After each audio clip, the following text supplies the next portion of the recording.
크리스탈 프티콜랭을 비롯해 여러 전문가들은 이렇게 말합니다. 평화로운 수평적 대화를 통해서는 절대 나르시시스트의 행동을 바꿀 수 없다. 또한 이 전문가들은 나르시시스트의 정신 연령이 매우 낮다고 주장해 왔어요. 따라서 나르시시스트들을 제대로 다루려면 호되게 단속하고 일탈 행동을 금지하며 존중을 획득해야 한다고 말합니다. 마치 담임 선생님이 불량 학생을 다루듯이 호되게 단속하고 제재해야만 이 나르시시스트의 악한 짓을 멈추게 할 수 있다는 거죠. 때를 써도 굽히지 않은 어른이 있으면 아이는 결국 순순히 어른 말을 듣게 되는 법이거든요.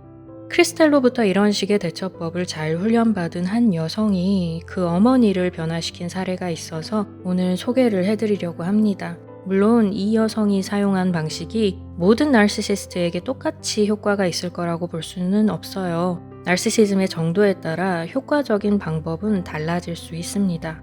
또한 우리는 어떤 사람들과는 확실하게 관계를 끊을 줄도 알아야 하죠. 세상에는 우리가 상종하지 말아야 할 사람들도 분명히 있거든요. 그러나 오늘 이 이야기가 누군가에게는 분명히 의미 있는 이야기가 될 겁니다. 이번에 출간된 저의 첫 번째 책, 그 사람은 왜 사과하지 않을까를 소개해드리고 본론으로 들어가 보려고 합니다. 그 사람은 왜 사과하지 않을까는 제가 3, 4년에 걸쳐 서람TV 힐링 크리에이터 채널을 운영하면서 다루어온 나르시시즘 이야기들 중 엑기스들만 모아서 담았고요. 나르시시스트들의 일상적인 말과 행동들을 소개하면서 그들의 심리를 파헤쳐 폭로하여 그들을 제대로 경계하고 대처할 수 있도록 도와주는 책입니다. 연인관계 및 친구관계, 가정과 학교, 직장 및 동호회, 정치, 경제, 사회, 종교 등의 단체, 특별히 사이비 이단 같은 곳에서 수없이 가스라이팅을 당하면서도 자신이 무슨 일을 당하고 있는지 인식조차 못하고 있는 사람들이 이 책을 통해 진실을 분명하게 알게 되고 지혜롭게 대처하여 새로운 삶의 질서를 세워나가게 되셨으면 좋겠어요. 가벼운 내용으로 시작해 심도 있는 부분까지 다루고 있기 때문에 주변에 나르시시즘에 대해 잘 모르는 사람들에게 소개해 주셔도 괜찮고요. 혼자서 공부하는 용도로 사용하셔도 좋을 것 같습니다. 이 책을 잘 이용하셔서 선한 이미지의 가면을 쓰고 나타나 아주 태연하게 사람들을 속이고 등쳐먹는 나르시시스트들을 확실하게 분별하고 명확하게 대처하게 되시기 바랍니다.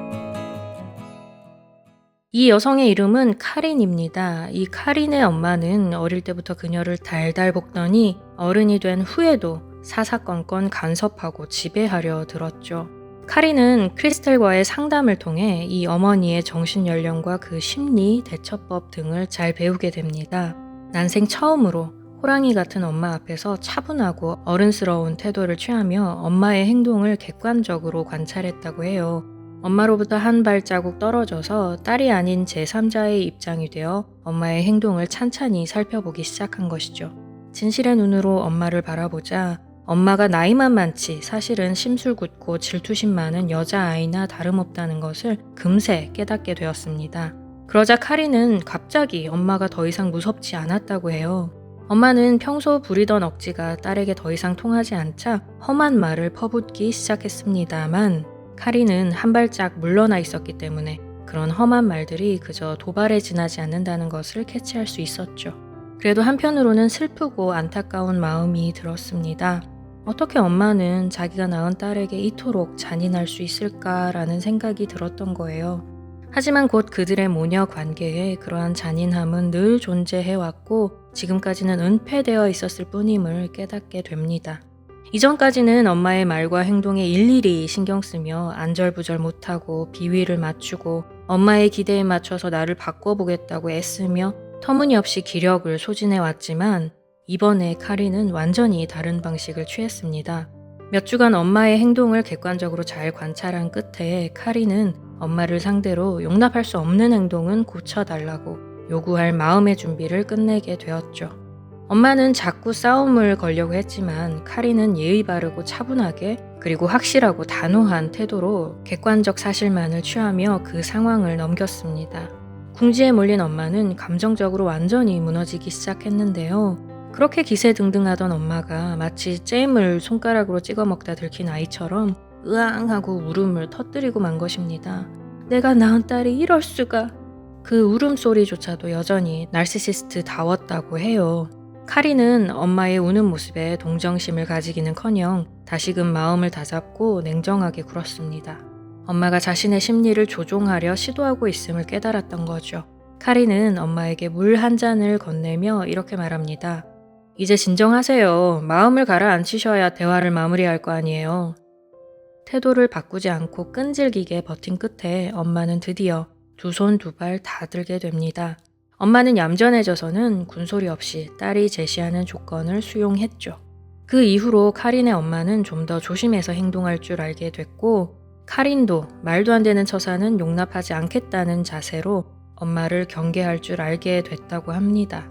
크리스텔과의 마지막 상담 시간에 카린은 이렇게 말합니다. 엄마가 저를 좀 두려워하니까 훨씬 좋네요. 엄마와 그런 관계밖에 될 수 없다는 게 슬프긴 하지만 최소한 엄마 때문에 힘이 들지는 않으니까요.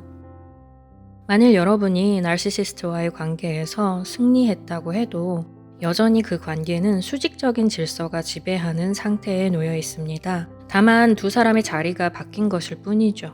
수직 관계에서 내가 위로 올라가고 나르시시스트는 아래로 내려가는 모양새가 된 거예요. 수평적이고 평화로운 관계를 지향하는 여러분은 아마 이 관계가 만족스럽지만은 않을 겁니다.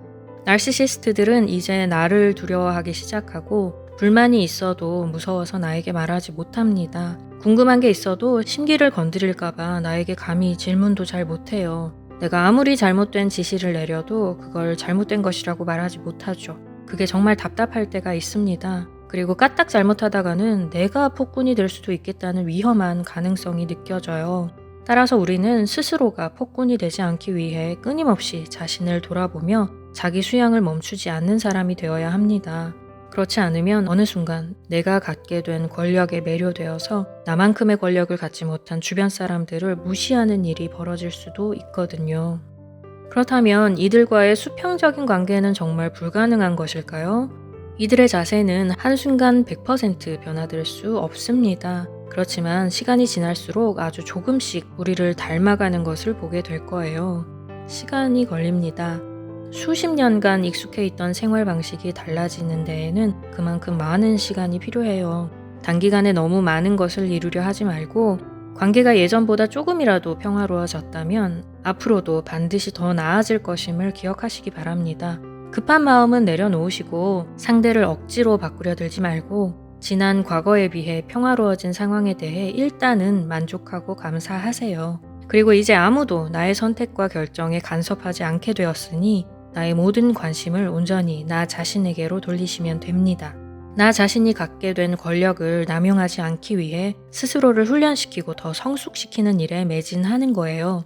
선한 영향을 끼치는 삶을 지향하고 자아 실현에 몰두하시기 바랍니다. 그 어떤 나르시시스트가 다가와 나쁜 짓을 하려 시도해도 그들로부터 나와 내 소중한 사람들을 보호하고 도와줄 수 있는 영향력 있는 사람이 되기 위해 노력하는 거예요. 나르시시스트라는 존재가 이 세상에 존재하며 얼마나 어처구니 없는 짓들을 하는지 우리가 알게 된 이상은 나를 둘러싼 사람들을 완전히 모른 채 하며 나만 잘 되면 된다는 생각으로 살기는 더 이상 어렵거든요. 따라서 좀 더 나은 세상을 위해 내가 할 수 있는 것은 무엇이 있을까 고민하며 앞으로 천천히 나아가시기를 바랍니다. 물론 나르시시스트를 제압하고 난 이후의 이야기입니다. 그렇기 때문에 아직 많은 분들에게는 오늘 내용이 자신과 거리가 먼 이야기처럼 들리실 수도 있어요.